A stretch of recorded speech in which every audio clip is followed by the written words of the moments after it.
Alright, what is good, ladies and gentlemen, is the Master Reviewer back again with another review, and today we're doing a review for the Angry Birds movie. That is right, I'm finally getting on to the viewer recommendations, and yeah, this is a rewatch for me. I have seen this film before, and I don't really have any other background to give, so let us just get into it, starting off with the plot. So the plot of the film is basically, we start off with Red, the main protagonist of the film. He is hired to be a clown for a birthday party, basically, and he ends up showing up late, and he gets into a conflict with the father that hired him, and it leads to him accidentally breaking the family's egg, basically. And then from there, he ends up going to court, where he is sentenced to anger management. By the way, if I'm assuming probably all of you are aware of like Angry Birds, the mobile game and stuff like that, so I shouldn't have to explain that like this movie is about birds and pigs and stuff. So I think that should probably, I mean, if you're unaware, yes, this is a movie about birds and pigs. So yeah, I don't think it's necessary for me to say that, basically. So anyway, he ends up going to court. He ends up getting sentenced to anger management. Like throughout the whole like movie, basically, Red's like kind of this angry bird that's living in this society of happy birds and stuff. And it's like half the time it's like stuff that happens to him. It's like karma on his end, but at the same time, a lot of like unfair stuff also kind of happens to him. So yeah. Anyway, he gets sentenced to anger management, where he ends up meeting Matilda, Chuck, Baum, and Terrence, where they are basically, they're also in, like, Matilda's the one running the anger management group, and the rest of them, they're honestly, they're not really angry, any of them. It's like they're just there because they have like these quirks that leads them to getting into trouble. So yeah, anyway, so some stuff happens, like Red gets into, kind of makes everyone upset at him at certain points, and so skip ahead basically, and then the pigs show up. The pigs, the main villains of the Angry Birds games, they show up to the Bird Island, and they kind of are, they deceive everyone. Like at first you don't know if they're, I mean, you can kind of tell pretty much that they're deceiving the birds, but basically their ultimate goal is that they want to capture all the eggs. So they're kind of pretending to be the birds' friends and stuff, bringing them all these like great new inventions like slingshots, trampolines, TNT even. So they end up kind of getting the birds' trust, but Red does not trust them, and Chuck and Baum, they're kind of still going along with Red because I guess they're not really friends yet at this point, but at this point they've just spent like time together, so they're just kind of like with each other. So yeah, they end up finding out that at first Leonard, he says like he and Ross, they went on their own to explore the other islands that were out there, and so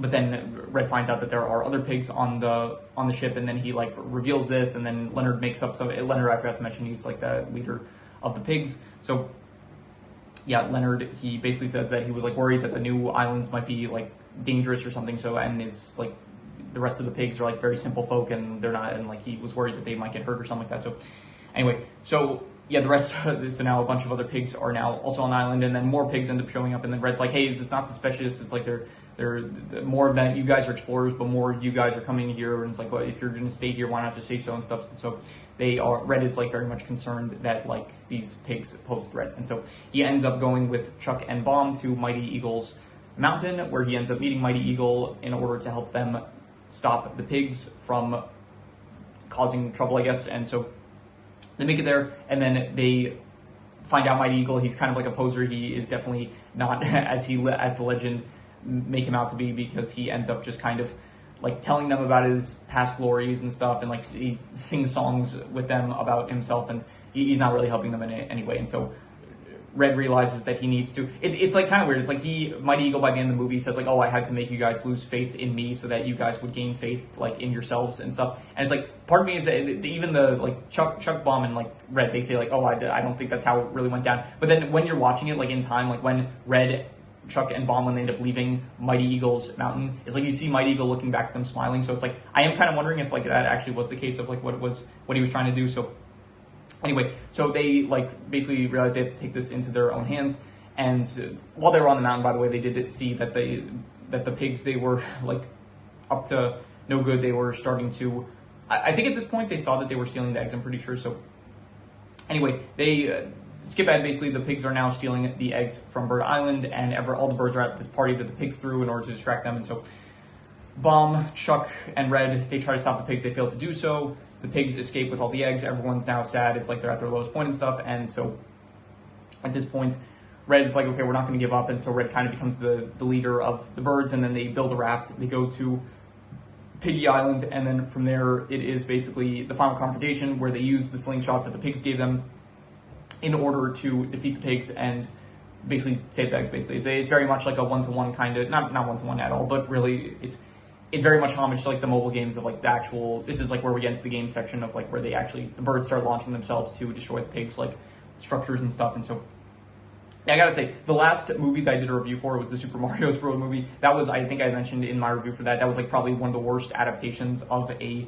property that I've seen. I think this is like on the opposite end, where this is probably one of the best like adaptations I think I've seen of like a mobile game, I guess, or a video game. So it's well done, I think, definitely. Even if it's like there are some stuff like the fact that certain birds from the games, it's like we don't see specifically, like I guess the three blue birds, like the blue triplets, we don't really see them except for like a post-credit scene at the end. And I think there was a blue bird that we did see that Red kicked at in a certain scene, and then he did make the sound effect of the blue bird. So, but anyway, it's not like a perfect adaptation, but it's a much better one, we'll say, from the Super Mario Bros. Adaptation. So, and by that I mean the 1993 one. I'm not referring to the more recent Illumination one. So, anyway, so yeah, the final confrontation happens, and then yeah, that it happens. I'm not going to go into every detail of how it goes down, but then basically, eventually, Red manages to defeat Leonard. They manage to save all the eggs with the help of Mighty Eagle. Mighty Eagle does end up showing up, and then Mighty Eagle saves the eggs, and Bomb, he blows up to help them out at certain points. Some other birds like do some stuff to help out as well, like with the slingshots and stuff. And then eventually, yeah, the day is saved. Red, all the eggs are saved. Red saves like one egg that fell out of the net of all the eggs that they were trying to save, and so he's all right. The pig kingdom is destroyed basically, and yeah, the day is saved. They make it back to Bird Island.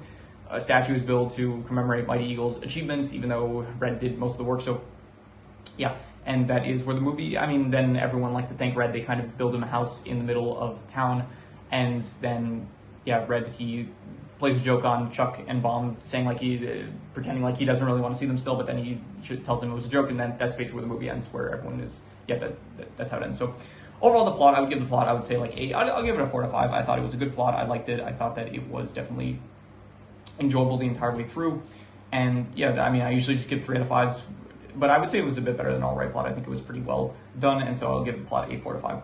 In terms of the characters, you have Red, who I think is a good protagonist. He can be a bit annoying at times because, again, like half the time, like he is genuinely just being a jerk in a lot of cases. So, but there is like a lot of points where it's like you do feel like kind of bad for him because, like, yeah, there is also just a lot of like unfair, annoying stuff that does happen to him. So, I think Red is a pretty good protagonist. I would say Chuck. I like Chuck as great. Bomb as well. I think that they are great side characters. Leonard is a pretty good antagonist. He doesn't feel like very sinister at any point. He feels like very much a goofy villain with like malicious intentions, I guess. So I think it's pretty well done.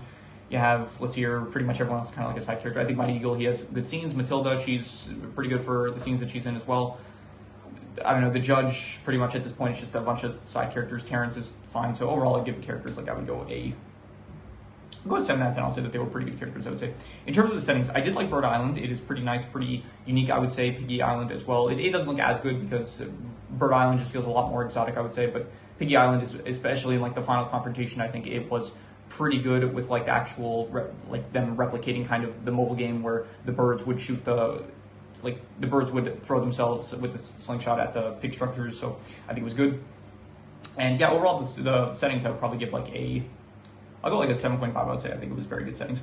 In terms of the art style, it was fine, I would say. I didn't really think it was, it's Sony. It's not, Sony's done a lot better work than this, but I think that it is still like, I'll go like a 6.5. I'll be generous. I'll give it like good, I'll say. So in terms of the comedy I actually really liked. I thought that there were, not all the jokes hit well, but the jokes that hit well, there were like some really well done jokes here. So I will give the comedy, like honestly, I'm thinking like a 7.5 to an 8. And I'm going to be generous with it. I'm going to say 8 out of 10. I thought that the comedy was great. There were a lot of really good moments that got me laughing. So definitely an 8 out of 10 for the comedy. In terms of the worst thing, I think that the worst thing was maybe, I'm not sure, maybe just like, I think maybe the beginning's a bit slow. Like it does take a bit for things to, I think like once Chuck and Bomb show up, I think that's when things like really start like picking up, I would say. Like things start getting more interesting when they show up, and then when it's like just the beginning and we're following Red, and it's like again, a lot of the at that point it's just like a bunch of stuff is happening where it's either it's his fault, or it is like it's either his fault or it's just annoying stuff happening to him. So it's like that at that point it's like I prefer once Chuck and Bomb start show up, that's when things like start getting better, I'd say. So the part before like the whole anger management session starts, I like the start of the film, basically I would give like probably just I'll go like a 5.5. I'll say it was still decent, but I definitely liked it once we actually got to the anger management section and we got to get introduced to like the side characters, because I think that they help very much elevate the film, and Red on his own just doesn't do as good of a job of like carrying the film on his own, I would say. So in terms of the best thing, I would say that the best thing was probably, honestly, I'll probably just reuse the comedy. I thought that, yeah, the comedy, like, it was great comedy. I think that it was very good, and so I'll just reuse that as the best score. In terms of any extra notes I have, I did mention that there's like definitely some references in the, if you're an Angry Birds fan, which I wouldn't call myself like a hardcore Angry Birds fan or anything, but I did play a lot of the games when I was younger. It's been years at this point, but definitely there are some references, like some sound effects, definitely, that the, like, specifically I mentioned now, there was like one of the Bluebird sound effects there was earlier on. Also, there's a post-credit scene with actual blue triplets where they like fire off and stuff. So there's some references here and there if you're an Angry Birds fan, which I guess is good. There are a lot more adult jokes. Like I had a feeling going into this that, like, yeah, there would probably be some adult jokes that I would start to pick up on, and yeah, there was a decent amount of like jokes that I did not understand as a kid that I understood now that I'm older. So they did mention at a certain point where I think they were taking a picture of Leonard, he ended up saying cheese, and then he like whispered to, I think, his assistant, he said omelet, and then the pig that took the picture, he was saying spoiler alert. So I guess that was like foreshadowing to what was going to happen, even though it was kind of obvious if you're watching the film. So let's see here, the battle cry scene, that was very funny. Another just great example of the comedy, very well. I thought it was very great. The destruction scenes, I thought that the actual destruction of when the birds are firing themselves off the slingshots to destroy like the pig kingdom, I thought it was pretty cool to see. Could have been a bit more, I would say, because like the first few shots especially, it's like there wasn't that much destruction, but when it's like you see the towers like crashing into each other and stuff, I thought it was very cool. So definitely cool destruction. And yeah, this film does have a lot of instances of, not a lot I would say, but there were definitely some moments I noticed of like the incorrect timing and the incorrect physics tropes here and there. So I would just something I wanted to point out as well. So yeah, that is all the extra notes. I'm going to do the calculations. So King Crimson. All right, so it ends up coming out to about a 7 out of 10, which would be pretty good, but I think I'd give it higher than that, honestly. I think I'd give this like probably a solid like 7.5, I would say. I think it was a very good film, and yeah, on rewatch, like when I watched it in the past, I liked it a lot, and so on rewatch, I didn't think it would like really get any worse. But you know, in the past, like there have been movies that I liked the first time around, and then rewatching it, it's either not as good, or even in some rare cases, it's even better sometimes. So, but yeah, I would say that this was probably like, it was a very good film, honestly. Like about yeah, my expectations of it, like from when I was a kid, I liked it when I was a kid. I still like it now. I would say a solid. I wouldn't call it a great film, but definitely I would say it is definitely a 7.5, a very good film. And so yeah, that is pretty much all there is to it. So if you have any recommendations, any shows, movies, video game stories, anime, manga, web series, anything that you want me to review, leave it in the comments and I will maybe possibly check it out. With that said, that is pretty much all there is to it. So let's leave it at that.